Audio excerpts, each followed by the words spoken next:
Bismillahirrahmanirrahim. Alhamdulillah. Alhamdulillahi Rabbil Alameen. Wassalatu wassalamu ala Rasulillah wa ala alihi wa sahbihi wa duriyatihi ajma'een. Ashhadu an la ilaha illallah wahdahu la sharika lah wa ashhadu anna Muhammadan abduhu wa rasuluh sallallahu alayhi wa sallam.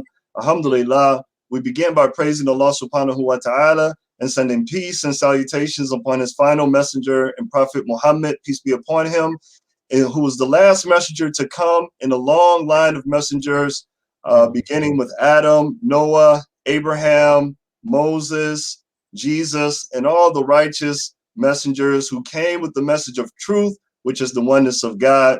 Alhamdulillah, we thank you all for joining us again. We welcome you to our 14th episode.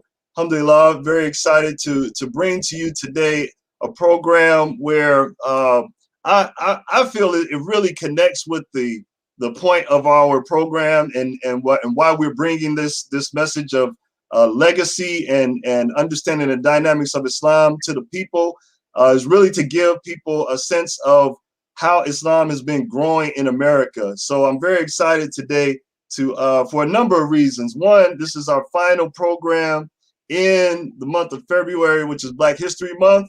Alhamdulillah. So very excited to bring you the program with the topic that we have today. And also, I got one of my brothers from Detroit, Michigan, mashallah. Alhamdulillah. That's another reason I'm excited. He from the east side, but we're gonna let that slide today. Alhamdulillah. Alhamdulillah. Alhamdulillah. So without further ado, I want to introduce the legacy family to my brother Akil Fahd. Brother Akil Fahd, thank you for coming on, Akil. Welcome. Alhamdulillah. Assalamu alaikum. Alhamdulillah. Wa alaikum salam wa rahmatullah.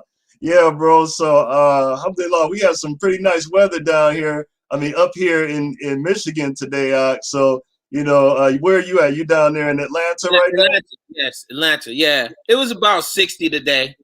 Oh, okay. We might have been somewhere around 50, you know what I mean? But it could have actually been 40, but it felt like 50 because it was unseasonably hot right now, you know what I'm saying? It felt like 50. Yeah, it felt like 50, you know what I'm saying? We go with how I feel, basically. Right. Before we get started, man, you know, we kind of we postponed the start time today in honor and respect of our brother Harun Wakil, who passed recently down there, right? Yes. Matter of fact, yeah, we had his janaza earlier. Alhamdulillah. And you know, I just wanted to, mention him. You know, the brother was a very good brother, a tireless worker here in Atlanta, not just amongst the Muslims, but widely throughout the whole metro Atlanta area. It was very interesting. He was, holding, city council and a lot of the municipalities to, the fire, to do right by the people, be more aware of the conscience of the homeless and, issues like gentrifications, police violence and stuff like that. So the brother was very, very active in that. And, I just wanted to say, we, make dua for him. I'm saying that Allah will accept his efforts and his work, and forgive him of his sins and grant him paradise, inshallah. Ameen, Allahumma ameen. Subhanallah, man. I didn't have the opportunity to meet the brother or know him, as we're often able to meet and know people through social media that we don't physically come in contact with. But alhamdulillah, I definitely feel a sense of loss, you know what I mean? Just hearing about his works, man, and knowing how precious it is for people like him to, have some initiative, have some drive, and take up responsibility for something like that. You know what I mean? We need all of us to, find a way that we can make ourselves useful. And so, I definitely, man, feel the loss of a good brother, but we know, mashallah, who kana wa malam yasha lam yakun. Allah is the one who decreed when we would pass, before we got here. That time is determined. And so, we're comforted in the fact that, the brother was known for doing good. And that's really what you want Absolutely. to do, what you want to achieve out of all the things you achieve in this life, right? Yes, absolutely. Alhamdulillah. So alhamdulillah, man, what we know from you, my brother, alhamdulillah, is that you are a man of research, you're a man of study, Mhm. alhamdulillah. And you know, we definitely appreciate the brothers who invest themselves in learning about our history, and then coming and sharing what they've learned, and giving us the benefit of their efforts and research. So Mhm. there couldn't be a more important topic, you know, as far as I'm concerned, as far as the platform that we're on, and really the whole the meaning of it, the purpose of it, is to bring this type of information. So we're gonna get into this discussion about Darul Islam. You know, I, being around Imam Lukman, had heard about the Dar, and you know, heard accounts of what was going on, but my sense is that there's still a lot of people who don't know anything about the Dar. So, you know, how do you introduce the Darul Islam movement to someone who's never heard about it? Right. So one of the things about the Dar, right? Although it was a nationally organized, it was a community, it was a Jamaat nationally, and it was under one Imam, it still was made up of different masajids who did different things in different cities, right? So I I don't know if you know about the parable of the three blind men and the elephant, and each one of them are asked to describe the elephant, and one of them grabs its tusk and they give a description. One grabs the tail, they give the description. One grabs the legs and they give a description of what it is, right? So depending on where you are at, the Dar was a little bit different, right? It was a little bit different depending on what your interaction was with the Darul Islam movement.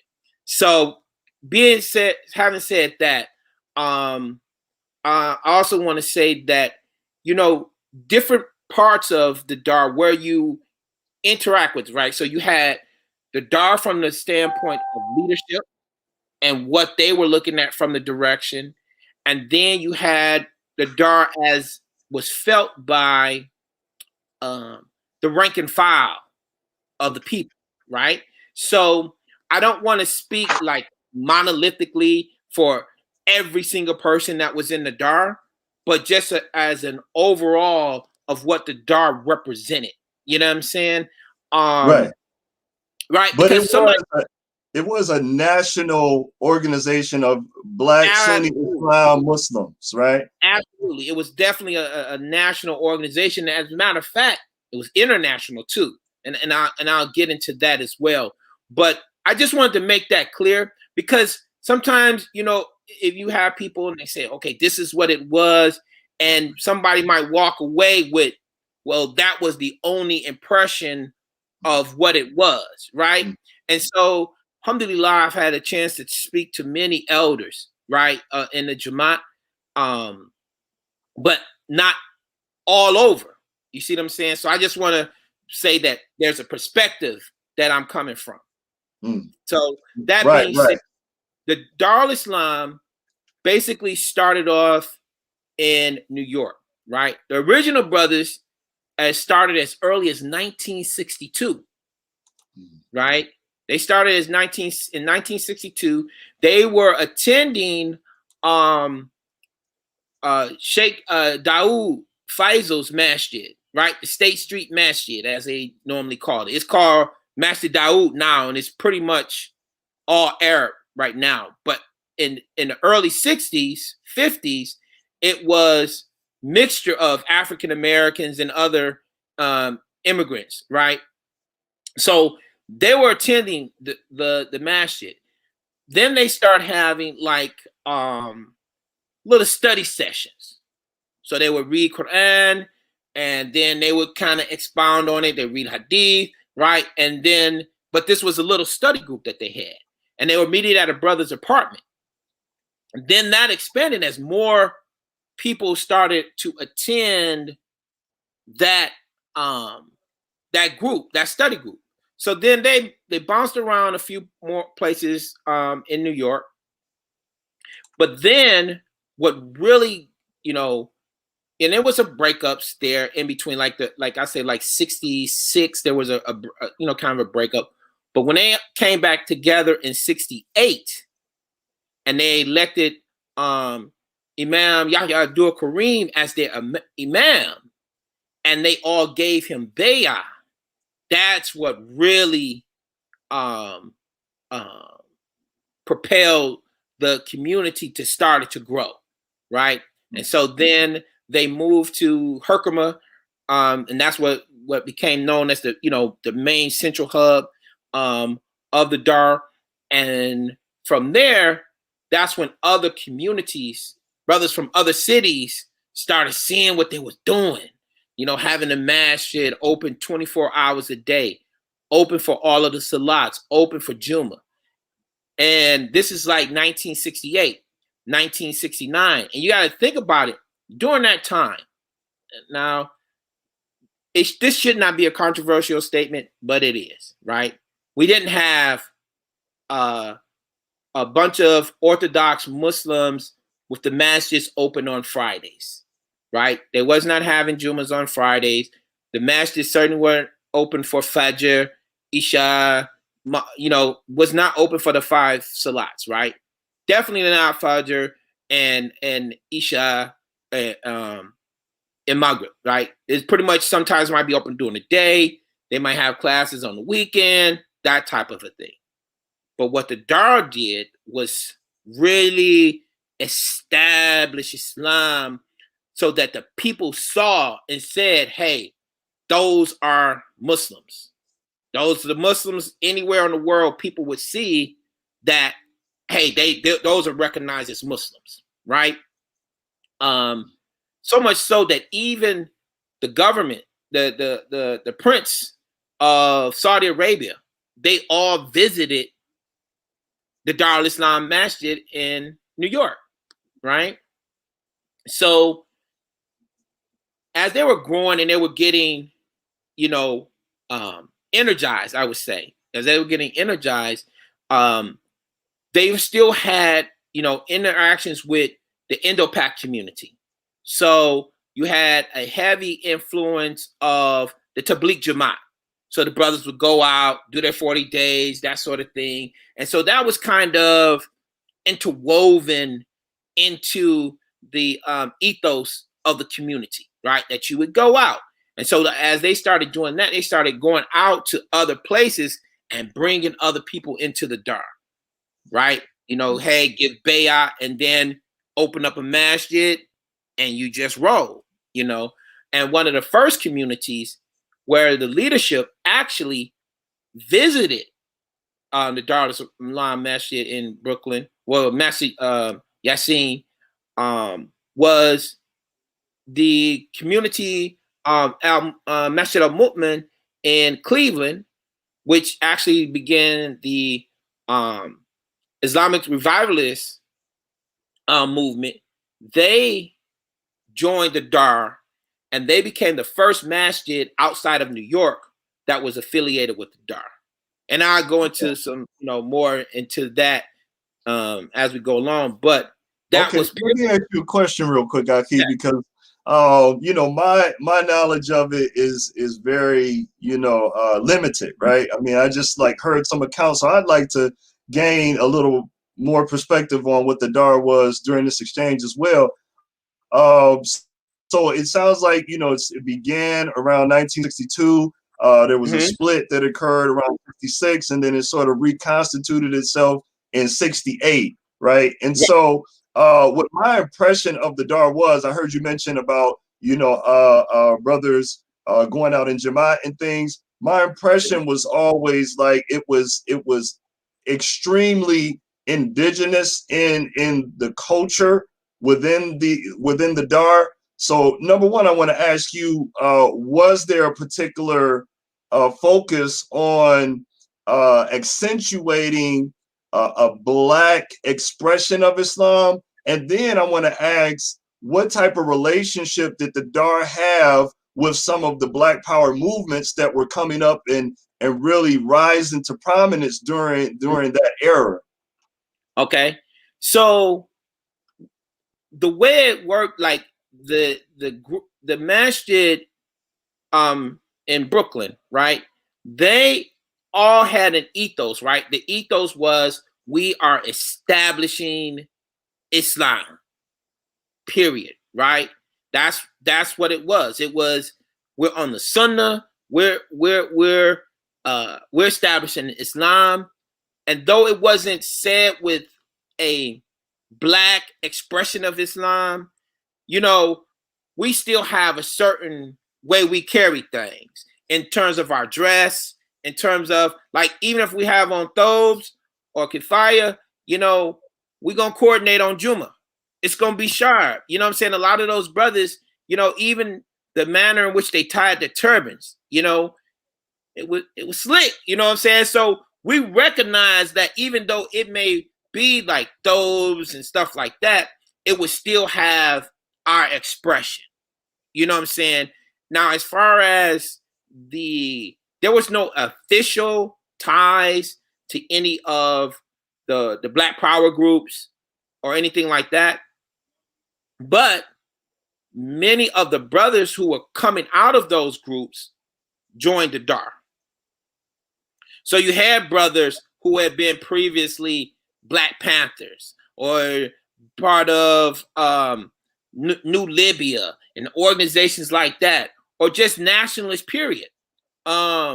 Even the Republic of New Africa. You had brothers that were in all of these groups who, once they accepted Islam, they kind of shed a lot of that nationalism, right? And just wholeheartedly accepted Islam, because a part of that was even the understanding of what nationalism is versus asabiyya was still conflated, right? I'm just going to, you know, tell it what it is, right? It was a lot of the groups, they were very, you know, as far as the Black nationalists, right? They didn't have any spirituality. You know, many of them were socialists, some of them communists, right? And so they kind of jettisoned the spirituality part of it. And that left a big void, you know, in what the people needed, right? So the Darul kind of, you know, encapsulated that, you know what I'm saying, and gave the people who are looking for more, right? You know, as Imam Jamil would say, you know, it's necessary to be Black, but being Black isn't sufficient. Right. And I'm glad you brought up Imam Jamil, because, you know, I wanted to find out at what point did he embrace Islam, and also, like, what connection did his conversion have to the Dar? Did he convert through the Dar? Yes, but see, he was already, Imam Jamil, he was already, may Allah preserve him, he was already in prison at that time, right?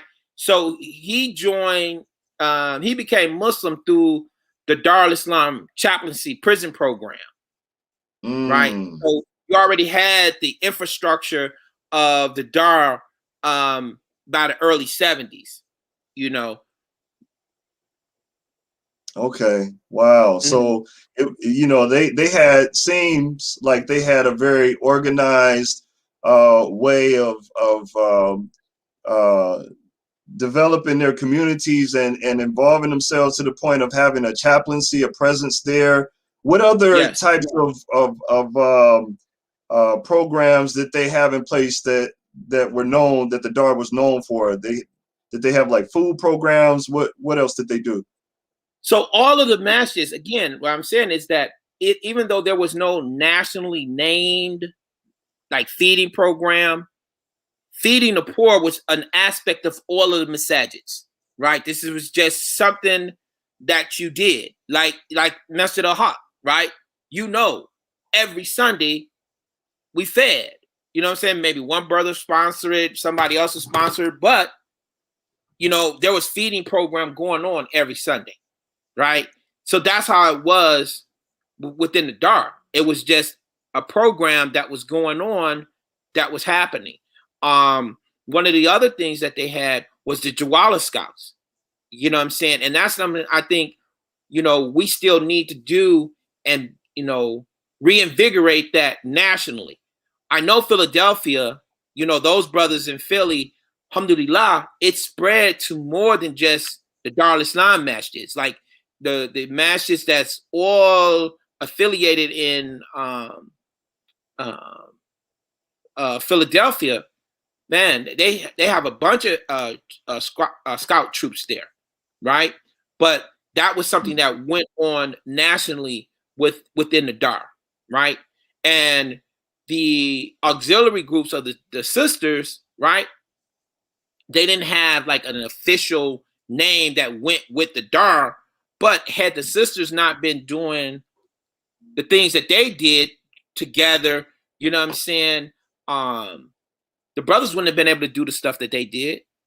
You know what I'm saying? So it was like, it was organized, but it wasn't necessarily named, right? But they did these activities that kept the communities tight. You know what I'm saying? Like, you know, having get-togethers and feeding, and the sisters would bring the children together, and someone would have, you know, official schooling programs. Someone would have just like homeschooling.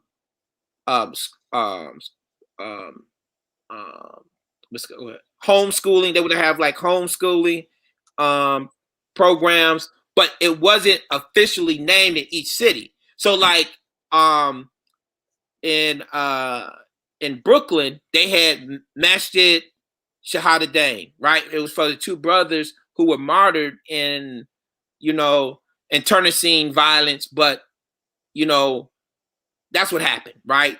And so they named the school after those two brothers. But in other places, the masjids didn't necessarily have a specifically named school, even though the sisters were, you know, doing school programming for the children.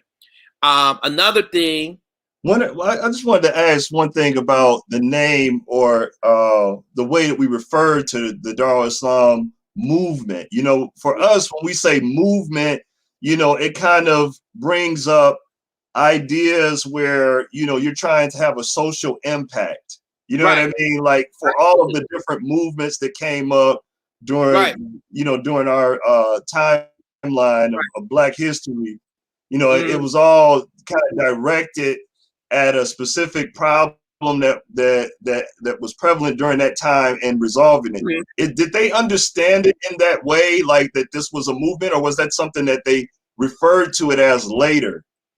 No, they absolutely looked at it as a movement, but the movement was to establish Islam, right? And their way of establishing Islam was first get a masjid, build around the masjid, keep the masjid open, right? Practice the deen. That was the movement, right? And if you practice it the way it's supposed to be practiced fully, then all those other ills would be addressed. For example, okay, drugs, right? You got the masjid. Hey, you ain't selling drugs around the masjid, brother. You know what I'm saying? You ain't really got to go clean up and, you know, do a whole bunch of, you know, pleading with people. Is just simply the drug dealers are not going to be allowed to sell by the masjid. So once you stand on that, right, and you clean that up, now it's like everybody else understands that, you know, these other ills, I don't want to go through naming everything, but all these ills that, you know, that take place in the inner city, you say, hey, this is not going to happen by the masjid.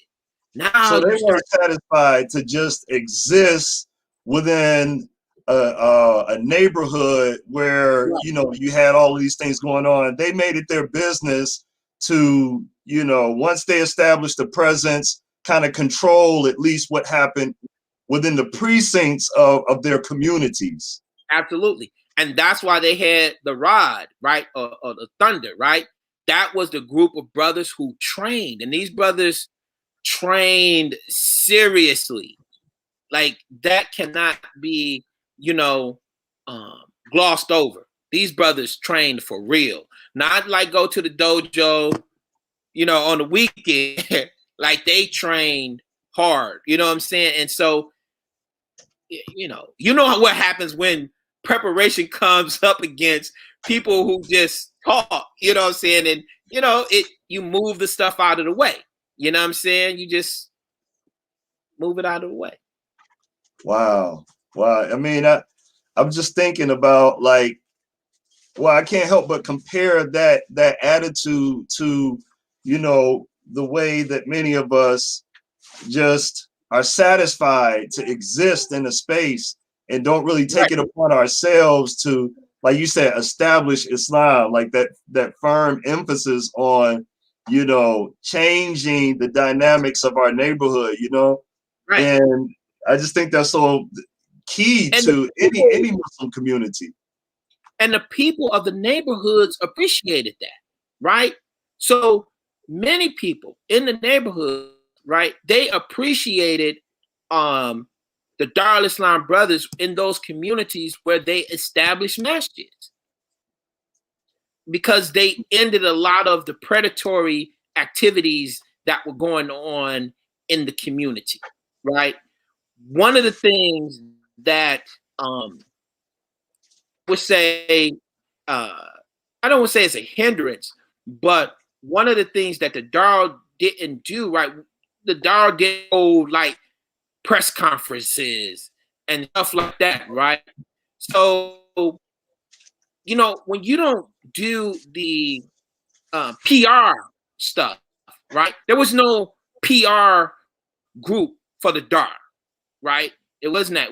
The Darul had emirs over different things within it, because they had, structure, like the emir of education and stuff like that. But they didn't do and you had a mirror of, like communication and stuff like that. But this was intercommunication between the masajids, and working within the Darul network, you know what I'm saying, nationally. But they didn't have a connection with the media where they were interacting with the news. So if they did something, it may be like a radio program where they're giving dawah, right? They just giving dawah to the people. They not saying, hey, well, we did this, or calling the news camera in and say, hey, watch us do this type of stuff. They wasn't doing that. So a lot of the work and stuff that they done was unsung, right? And Allah subhanahu wa ta'ala know, right? Allah knows best, right? What all of the work that they did, but it was no PR program to show what was going on. And I think that, in some ways, alhamdulillah, that speaks to the sincerity of the people, but it also kind of leaves space for other people to write a history that's not full and not accurate about the movement. Yeah, and I'm just gonna share a few pictures here that I was able to pull from the Darul Islam Collection.com website, just so that people can have it. I'm going to share a link in the chat here for everyone to take a moment and visit that website and see what they put together there, because I think it's important to have a visual of what exactly was going on at that time, and you can just see how powerful and important it was that we had a group of Sunni Islam Muslims establishing Islam. This picture right here, this picture right here is of the Islamic Olympics. Oh wow! So this is when the brothers was basically doing like different Olympic competitions from different stages. We're all competing against one another. This was the precursor to the Riyadh. Wow. And they had more events, you know what I'm saying? More like track and fields events typically than what we've been doing lately in terms of the Riyadh. Mm. Yep. And it's just so important because like this picture here, it looks like someone is getting married, and it just kind of counters the narrative that Islam started exclusively with the nation as a mass grouping of people that embraced Islam, and just most people don't have any knowledge of like a version of Islam that began with following the Sunnah of the Prophet Muhammad, peace be upon him, and as opposed to beginning with the confusion about whether or not Elijah Muhammad was a messenger. So what do you think about that in terms of like why hasn't this been why isn't this as commonly known to us and the average person as say, for example, the Nation and Malcolm and what have you? Well, it goes back to, again, marketing.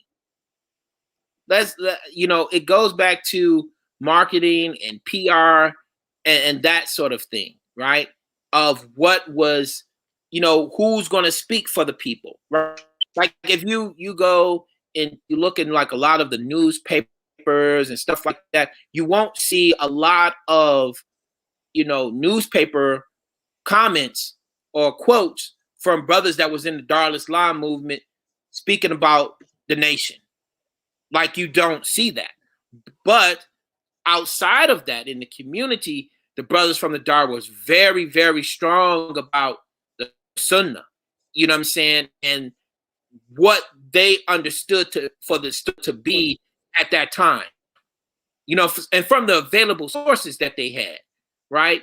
So, for example, even with the clothing that they wore, right? A lot of the sisters, there was no real examples of Islamic clothing in America at that time because there were no groups of sisters wearing niqab and abayas like that in America. All of that began with the Darul Islam movement, right?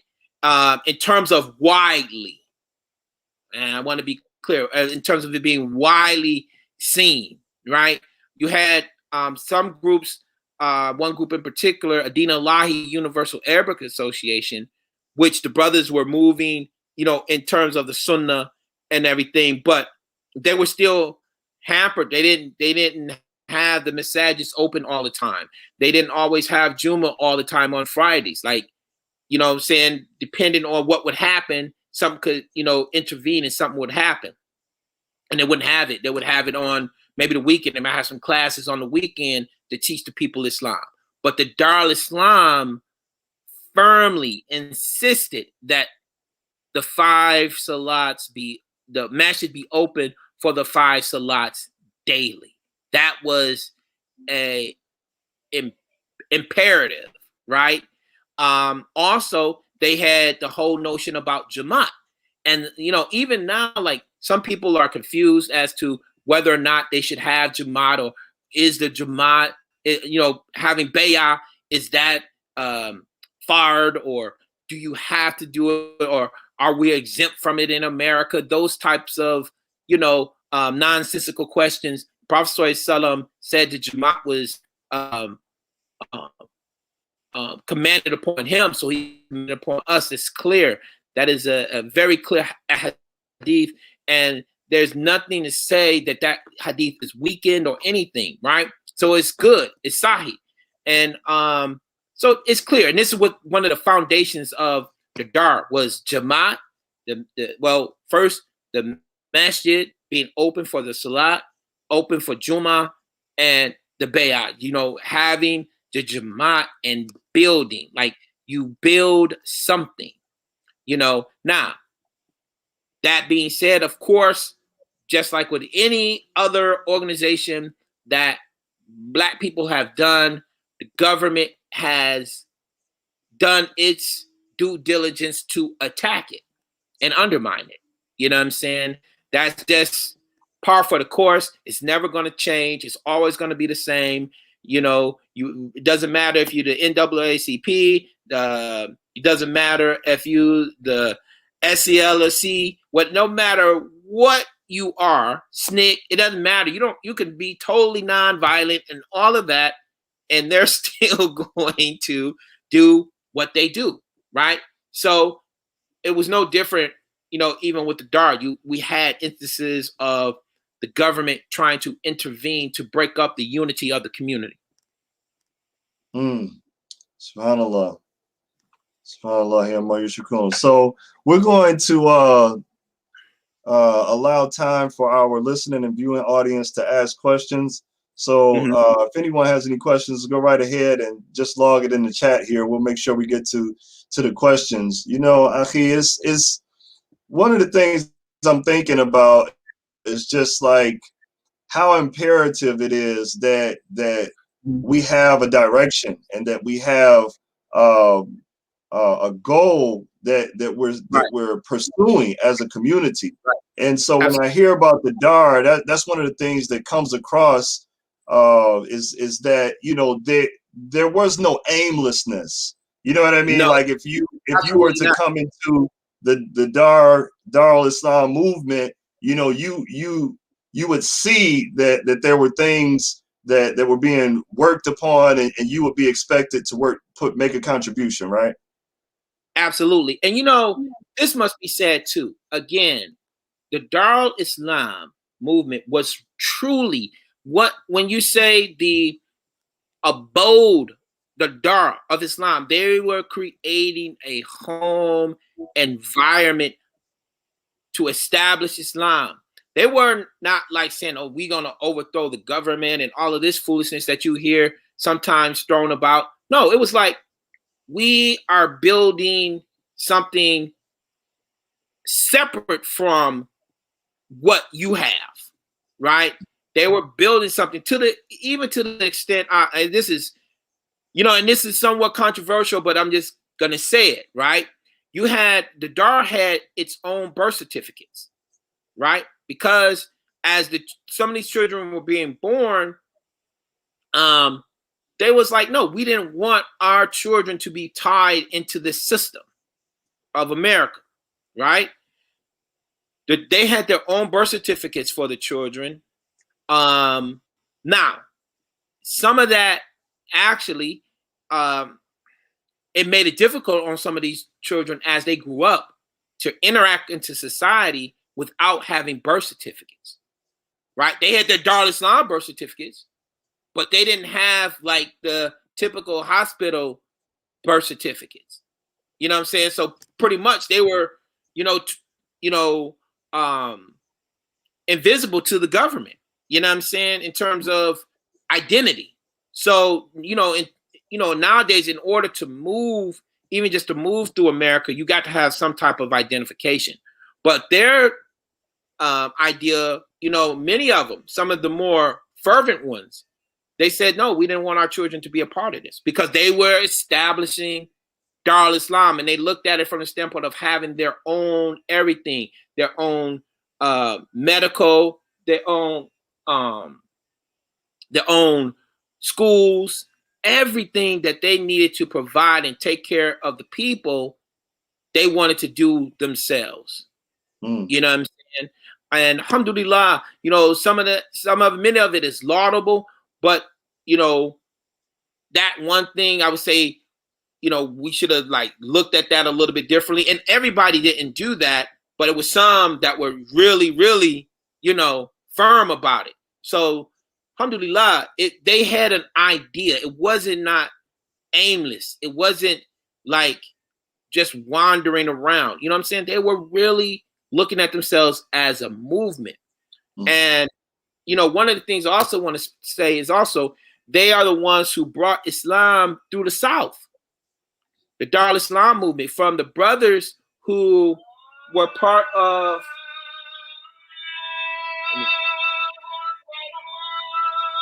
Excuse me. Time for Salat, huh? Yep. Yep. You know how the Muslims do, man. Got those alarms on their phone. Yeah. Oh, yeah. Make everybody go crazy at work, Right. Say, what is that kind of signal, Right, Say, what is that some kind of signal?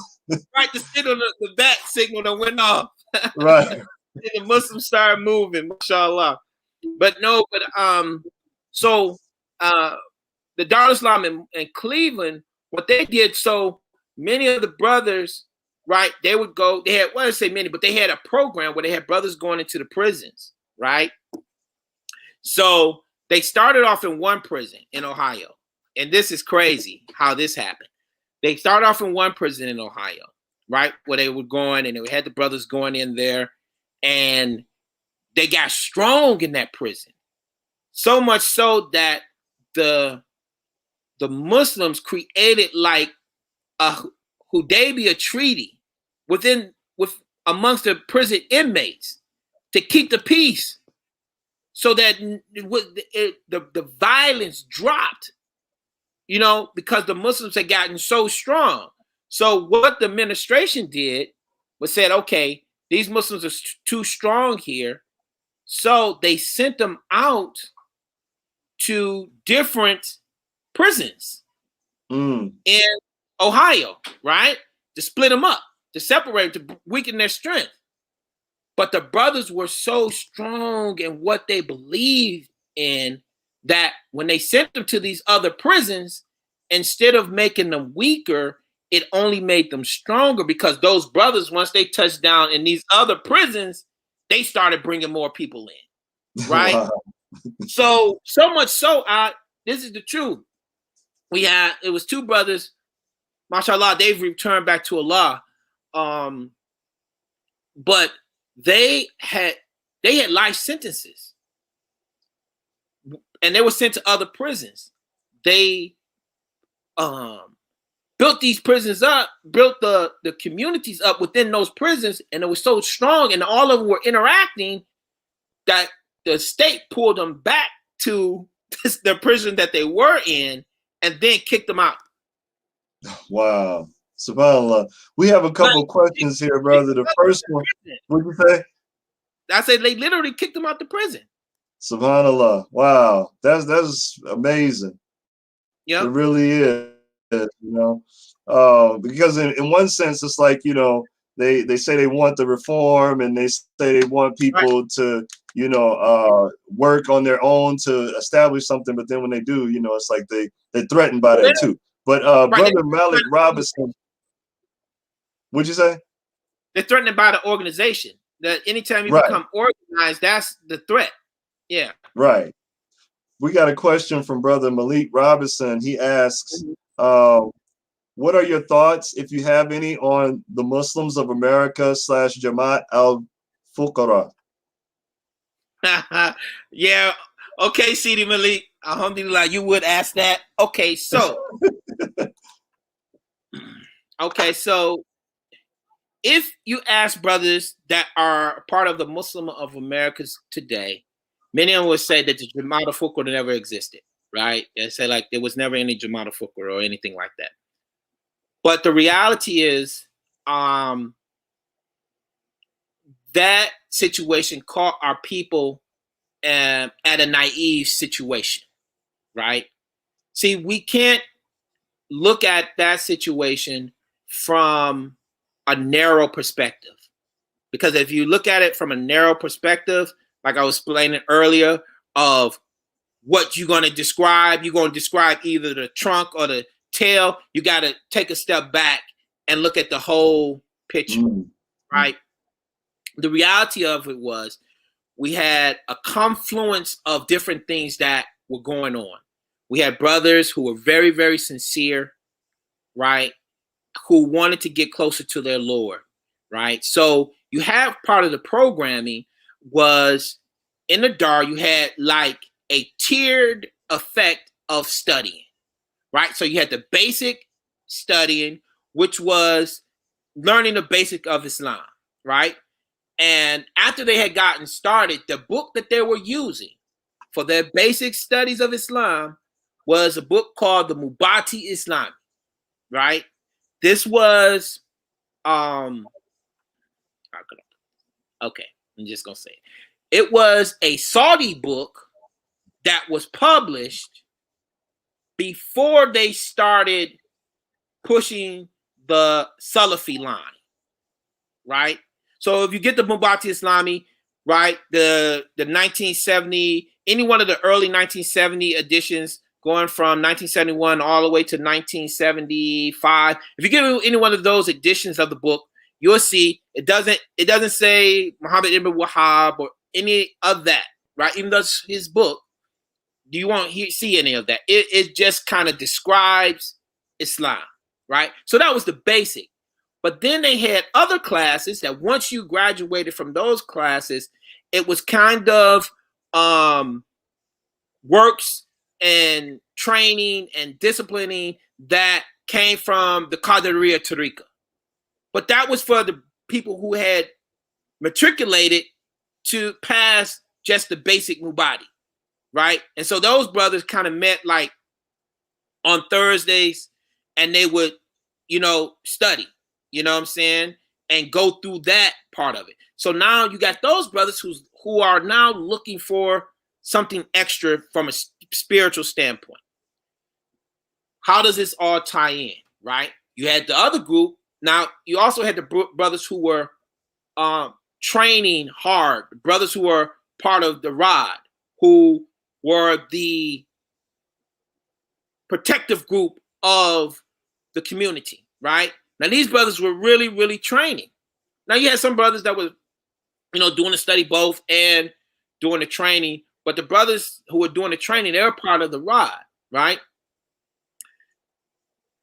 They believed in Islam. They were fighting for Islam. They looked at themselves as that. So then you had this guy, Sheikh Jilani. He comes and basically was like, hey, we have an enemy. We have an open enemy. Our enemy is the Russians, right? This is facts, right? These are facts. This was fit well with the United States government because the government, if people will just, you don't have to take Akil's word for it, just go back in history. The government was bringing the Pashtuns and those people to the White House, calling them, revolutionaries. And they were cool. It was all good. And because they were fighting against the Russians. And so America helped arm them, right? To fight the evil Russian shaitan, right? And so some of our brothers got, caught up in that fervor of, hey, we have a leader now that's telling us, hey, he's gonna give us fiqh, right? Didn't have a one teacher teaching fiqh. You know what I'm saying? He was going to teach them fiqh, give them tasawwuf, all these things in a neat little package. But the spin was, now we have a common enemy. And our common enemy is the Russians. You see what I'm saying? Yeah. And those brothers, and you got to look at it. The top brothers like Imam Yahya Abdul Karim, a lot of the brothers that were head of the Rod in New York, a lot of them followed Sheikh Jilani. And so once they followed Sheikh Jilani, that was basically the core of the New York Jamaat, but also all of the other Jamaats around the country, because, Sheikh Yahya, he was the Imam of the whole Jamaat. So once he followed the Sheikh, it was like, okay, this is the direction that the Dar is going. But a lot of other brothers step back, is like, lie. That ain't what we on. You know what I'm saying? So that's what made the split, right? That's what made the split. Now the brothers, they don't call themselves Jamaat al-Fuqra. But you got people in Detroit right now, right, that you and I both know, that were part of the Fuqra split, that know those songs that they had the children singing, talking about they dick it to the sound of AK and all of this stuff, right? This is all real. This is all real. Wow. But now they've made a turn, so that's no longer that history, is that they just, I don't know, they just like it never existed. So if you ask brothers from the Muslims of America, they'll say that never, the Fuqra al-Fuqra Jamaat, they'll say that never existed. They would say that, right? So I have to say, because that's what, if you're asking them now, they're going to say that that never existed. But in reality, it did, because the government, and some people say, well, the government sent them and this and that. I don't know that the government sent them. I think it fit with what the government wanted to have happen. So they allowed it to happen. You know what I'm saying? Sort of like with the government. No, I ain't gonna go into that. Okay, wow, man, you can tell that, you know, there's so much to this history. Are you aware of any efforts to kind of, you know, solidify this history in book form, or, you know, make it available to people? So I know, like, I have been doing research, and alhamdulillah, you know, many of the elders have really been open to me and trusting to me to provide me with information. But my thing has been, and it's always been my position, is that I want to be accurate. I don't want to be the first to have a book or something like that, because there's brothers who've written books about the Dar, right? It's two brothers who've written the books about the Dar, and they're really good books that they wrote about the Dar, but it's from a New York perspective. It's only like really, you know, narrow. It doesn't talk about, for example, like in Philly, right? And Philly had one of the first fully accredited Islamic schools. They came out of the Darul Islam movement, right? Then after Philly comes Baltimore, right? Fully accredited Islamic schools. These were the first in the country. That history is just like, it's passed over. Because let's say if I'm writing from a New York perspective, I'm not necessarily going to include all of the stuff that happens in Baltimore, or all the stuff that happens in Philly, or all the stuff that happens in Cleveland, because not out of neglect, I just wasn't there, right? So my perspective is going to be skewed towards New York. And what I didn't want to have happen in terms of my own research is have it skewed towards let's say Detroit, right? I know how the Dar came into Detroit. I know how it came, right? But I don't want just that, right? And so then we start looking at how Islam came through the South, right? That came through Cleveland. The brother came, he established, he was in Cleveland. He returned back to Alabama, which is a story in and of itself. He returned back to Alabama. He formulated a masjid in Anniston, one in Tallahassee. Not Tallahassee, Tuskegee first in Alabama. Then those brothers came to Atlanta in 1970 and started a masjid with a brother who was already here, and he had an African shop type thing, and they got with him, gave him shahada. Next thing you know, boom, they got a masjid and the African shop, you know, together, like in the same place, you know. So then the brother went to Tallahassee. So now you're talking about from Alabama, Georgia, Florida, Darul Islam masjids. You know what I'm saying? These were the first. We're talking like 1970 across, you know?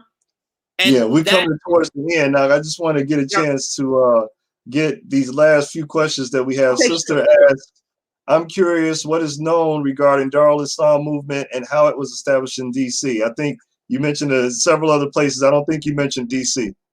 Yes, but so there's no way I can mention every single city.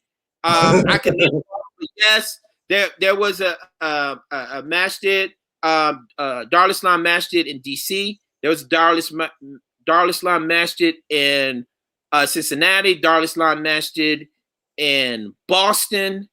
Where else? Oh, Toronto. That was the international piece that I was telling you about. That so the brothers in Toronto, they had opened up a masjid, right? And then also in the Caribbean, you had a community to take bay'ah to the Jamaat in the Caribbean. So it was international, right? Mm-hmm. Alhamdulillah, I see the brother posted the two titles of the Darul Islam books. Alhamdulillah. And I've spoken to each of those authors, by the way. Alhamdulillah, good brothers, good brothers. It sounds like you're in a very unique position with having access to so many people to really try to gather multiple perspectives and do and produce an objective piece of work, Akhi. Maybe you should, man, if you do like a launch kit, we can all support it, man. So here's the thing. I know I would put my money where my mouth is. You said what? I said I would put my money where my mouth is, man. Do like a launch good, and man, we can fund that kind of thing, because this is important history, man. And the longer we wait, the more difficult it is going to access the people who were there and try to pull together, you know, this story, man. It's so critical, you know. Yeah, it was, you know, like I said, man, the Darul Islam movement, alhamdulillah, man, it was an amazing thing. And really, a lot of those elder brothers, right, that's even in the Muslim of Americas, you know what I'm saying? You know, even those brothers, man, I have love for those brothers too. You know what I'm saying? Because if you really talk to some of those brothers, man, I guarantee you, at their core, they're still Darul Islam brothers, man. You can't go through something like that and not have change. You can't go through that and not have change, right? And so this is what I believe. I believe that those brothers, they want the true history to be out too. You know what I'm saying? And to have that be for the progeny, because you have a lot of children who came out of the Darul Islam movement. And, you know, this is, you know, they have faced many of the same trials and tribulations that all African Americans face. You know what I'm saying? And some have been very successful, and they're international in what they do. You got Darul Islam sisters who are teachers overseas, and, you know, people who are doctors and nurses, airline pilots, all of these people, right? And it's like kind of mostly unspoken because the people did not really care about the PR campaign. Whereas, you know, other groups, you know, they made a big PR about, you know, stuff they did. Gotcha. And I'm not knocking that, and this is the reality of what happened. Right. Yeah, absolutely. One more question here. Brother Rashid Mahdi asks, is the DAR still operational today?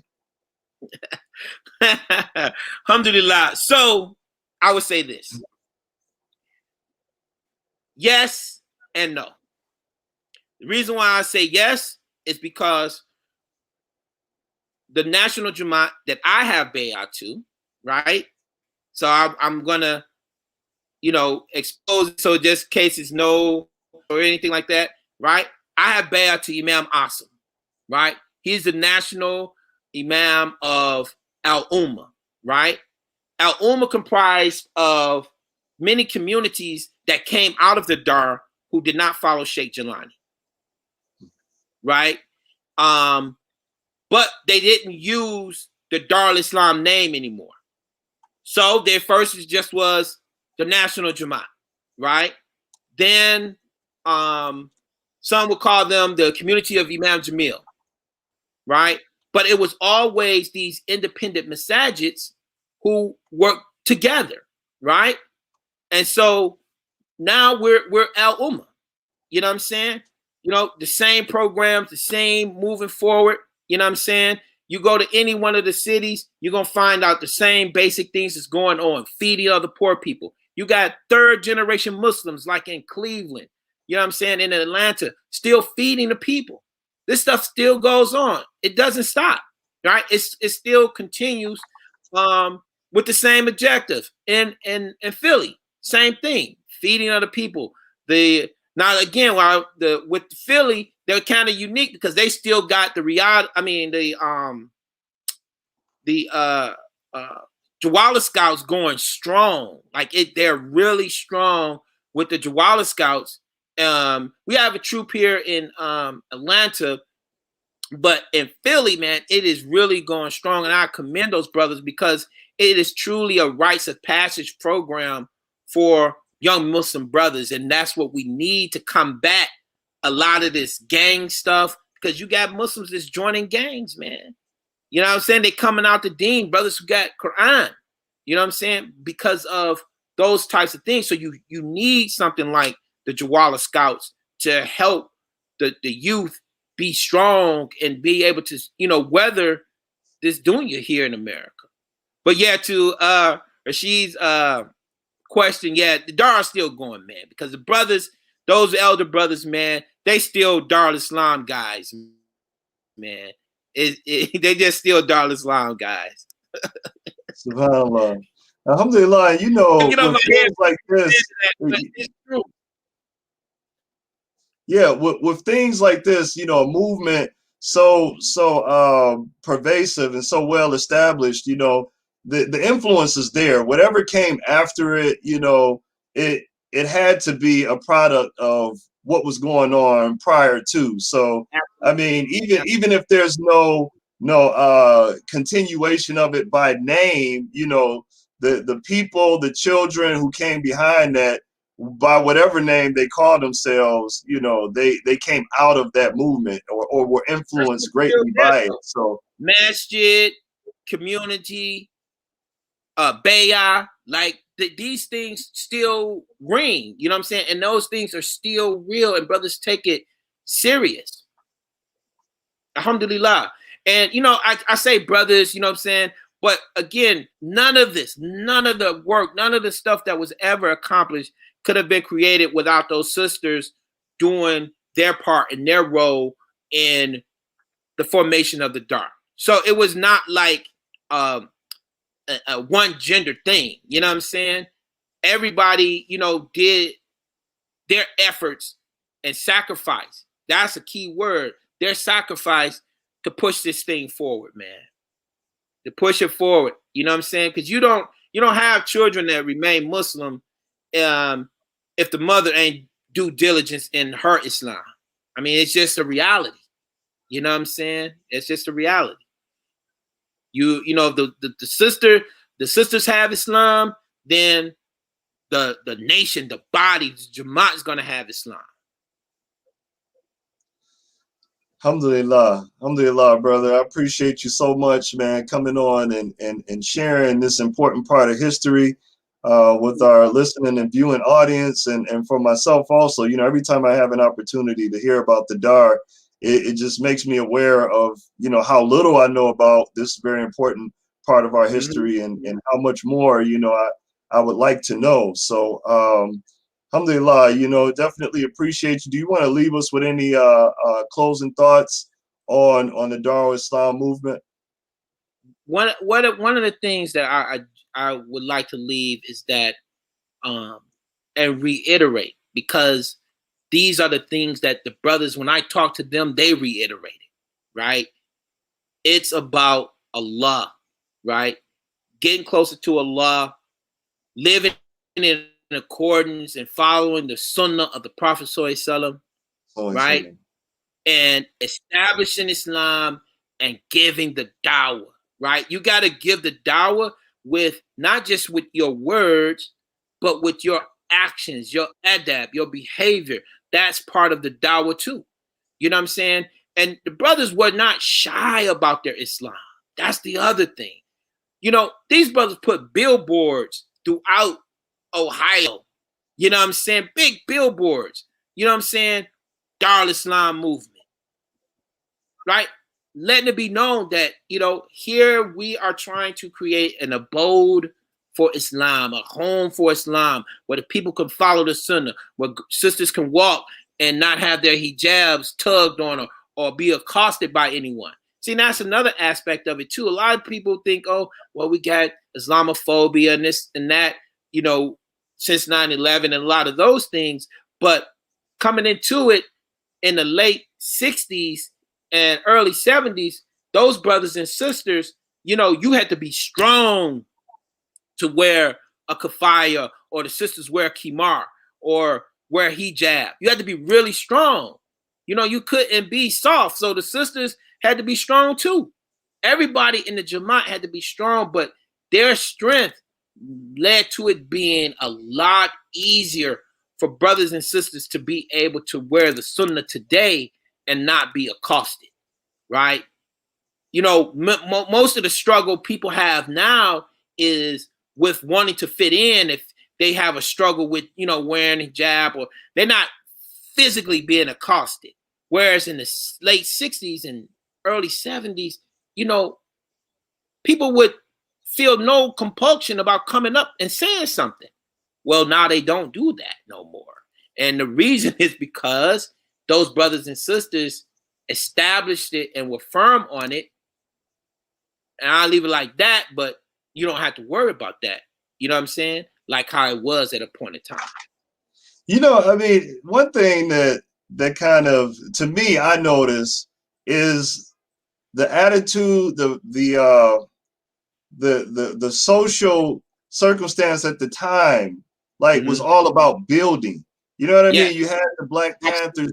So the Dark, you mentioned there were a lot of people that came out of that, but the Dark kind of rose to prominence in that era where like building and establishing things was the norm. You know what I'm saying? So that was kind of like the vibe that everybody was on.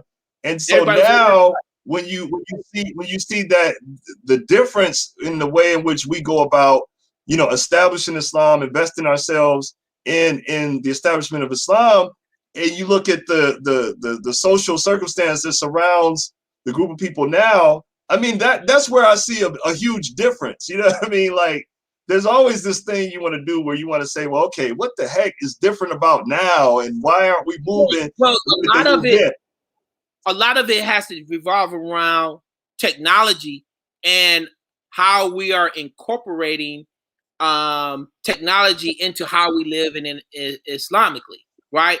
And what I mean by that is, you can have a person who have a bunch of followers on Facebook or Instagram, and they can be immediately recognized as some sort of go-to person for Islam.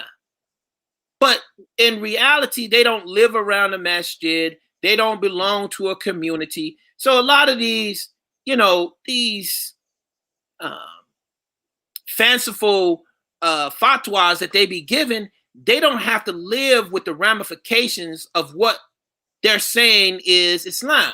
But if you live in a community and you give out a fatwa, you say something, and you within the mix of those people, and you're privy, right? You're privy to what the fallout from your fatwa has. Now it creates a greater responsibility on what you say and what you teach people. Whereas when you living from afar, 3,000 miles away, or you just on the internet, you can say whatever you want to say. You can post anything you want to post on your page, and it doesn't matter, because at the end of the day, you know, whatever happens with the people who following what you say, it's not going to reverberate back on you, because you're not living in the community amongst those people. Whereas in the dark, it made things more real. Like, so you get into it with a brother. Now you got to see this brother every day for Isha and Fajr. Something's going to have to give. You're going to have to come to some agreement, some sort of reconciliation, right?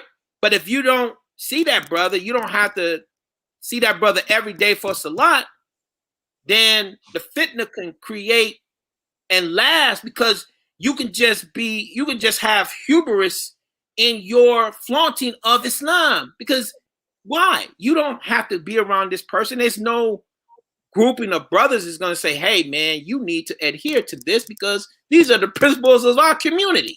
You are part of this community. You got to abide by these principles of our community. There's nothing people have to abide by, so they don't have to be held accountable. So you can say anything. You can put some lofty stuff on a Facebook status, get a bunch of likes, and everybody say, oh, that person is great. But their real interaction that they're having with people outside of that Facebook status that they done posted is grimy, you know? And so what as part of the Dar, brothers were held accountable.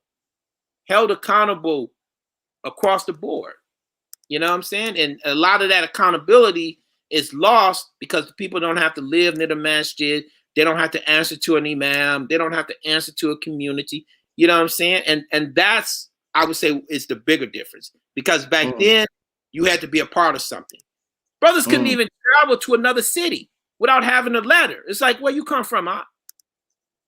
Well, brothers nowadays, brothers be like, man, this is the Bait of Allah. I just travel and go anywhere I want to go. It's the Bait of Allah, right? I don't have to pay nothing here. I don't have to give nothing. It's all the Bait of Allah. You don't own this, right? But with the Darul, it was like, no. If this person coming to the masjid, who is he? He got to have some type of recommendation from the imam of the city he come from. Where you come from, brother? I'm from Detroit. Okay, who know you there? What you mean? That's now. It's like, what are you talking about? Somebody, you ask somebody, okay, well, you know, man. They look at you cross-eyed. But before, it's like, no, brother. But that kept down a lot of fitna. Because you didn't have the rabble rousers who could just run from city to city doing stuff and not be held accountable.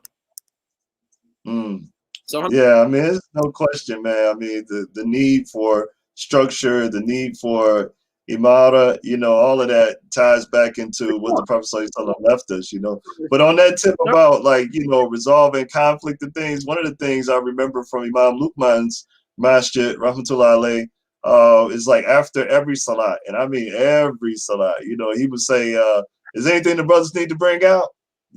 For sure, and sometimes, hey, sometimes the brothers would bring something out, Right. You're like, man, brother, man, and then they would deal with it right there, though. You know what I mean? So, but that's the type of those are the type of things you have access to when you have leadership, when you have recognized leadership.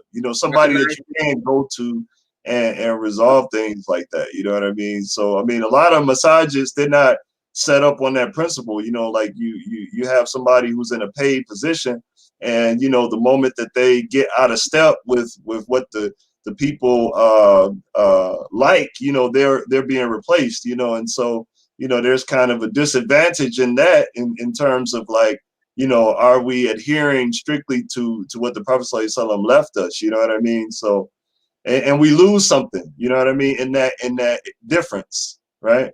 Right. And absolutely. Now, I absolutely believe that, there should be checks and balances with anything, right? Because Islam is not about personality or hero worship. You know what I'm saying? So we definitely should have imams, but the imams should have a diwan that they're beholden to, who they got to follow with every step and way, but somebody that says, hey, imam, if they're doing something that is clearly wrong, not just preference, but clearly wrong, the Dewan can step in and say, hey, here's, you can't do this, and here's why. And they give their dalil, right? And now you back on the sunnah, as opposed to, okay, we got this charismatic imam, and we love him, and whatever he says goes, despite the fact whatever is not even Islamically right. No, that's not how Islam go, bro. We go by the sunnah of the Prophet ﷺ. So we follow this in totality. This is what we do to our best of our abilities, right? When you have an imam that's beholden to a board, right? It's just like you say, well, if you don't do what the board say, you know what I'm saying, then he's gone. Where you do that at? What part of the sunnah is that? You know what I'm saying? What part of the sunnah? I'm not saying, what people should or shouldn't do. I'm just pointing out the difference that I observe, you know what I mean? And what I thought would be of course, like if there's a person that's in a recognized position of leadership who constantly tramples on the people's rights, nobody's going to stick around for that. If it's a blatant disregard for what's right and just, so I mean, in a sense, you're being checked from blatant injustice by the fact that people are not going to stick around for that.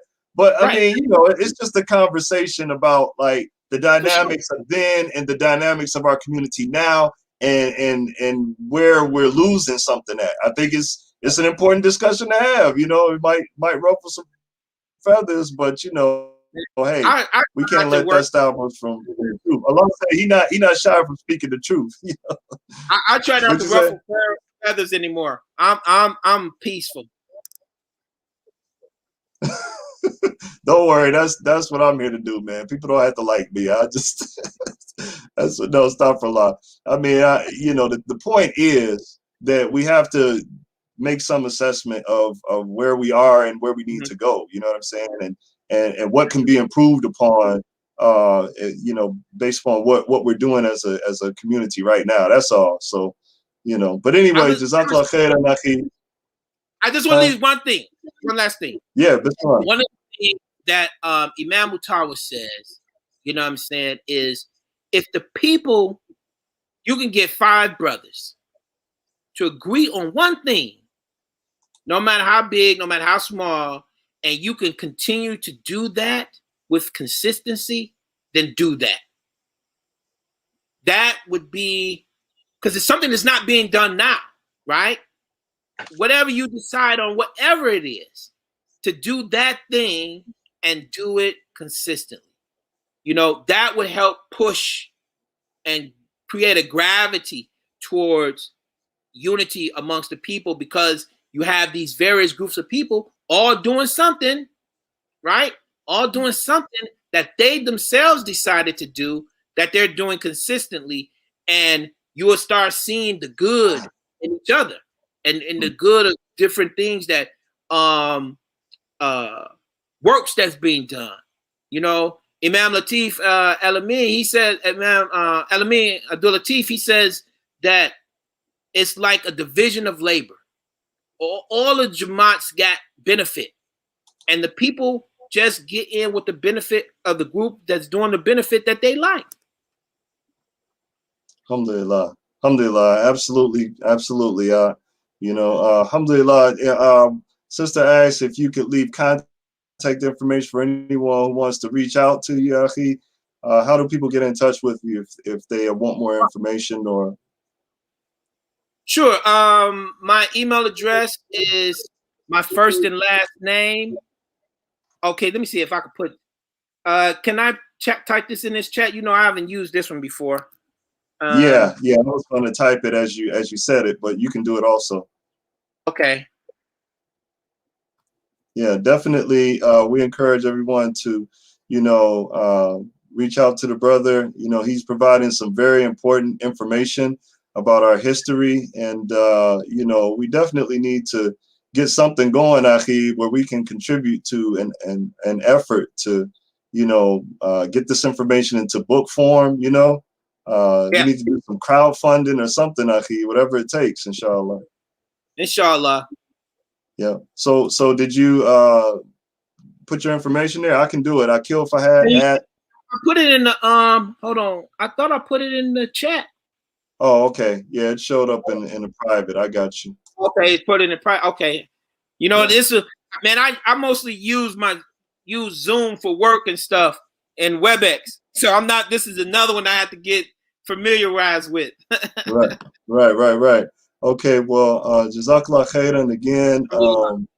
Brother Akil, appreciate you coming on, Akhi. And don't stay away so long, man. You act like you forgot where you from, man. You can't come back, visit people. I'm definitely from the east side of Detroit.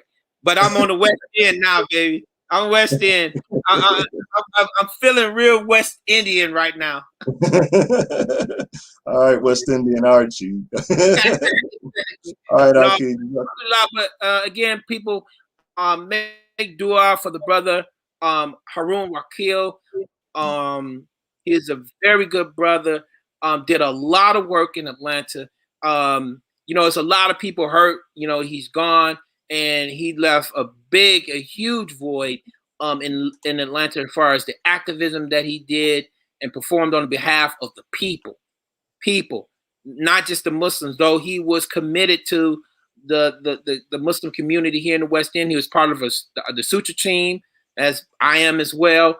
And but he was committed and he did a lot of good work. So inshallah, you know, those of you who are listening, please, inshallah, make a dua for the brother, and, you know, may Allah forgive his sins and grant him paradise, inshallah. Ameen. And with that, we'll close. Aqulu qawli hada wa astaghfirullah li wa lakum fastaghfiru innahu huwa ghafurur rahim. Until next time, everyone. Assalamu alaikum wa rahmatullah. Wa alaikum